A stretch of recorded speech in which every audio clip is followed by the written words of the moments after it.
أنا اسمي صدر الدين، جبت ابني سداد من العراق للهند للعملية يم دكتور هيمانشو. Epilepsy with autism is a very bad combination. An 8-year-old boy already has learning disabilities because of autism. He has aggressive behavior. But with every epileptic fit, his learning becomes more and more worse. So, as a cure, we identified the network which is responsible for his epilepsy.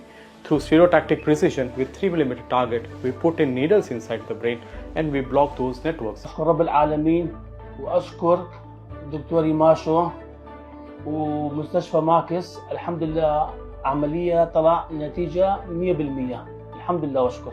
The parents are very happy because now he is learning, he is talking, and his attention is also improved. So, autism, aggressive behavior, and epilepsy, which is not getting better with medicines, also has a surgical cure, and you don't need to suffer this anymore.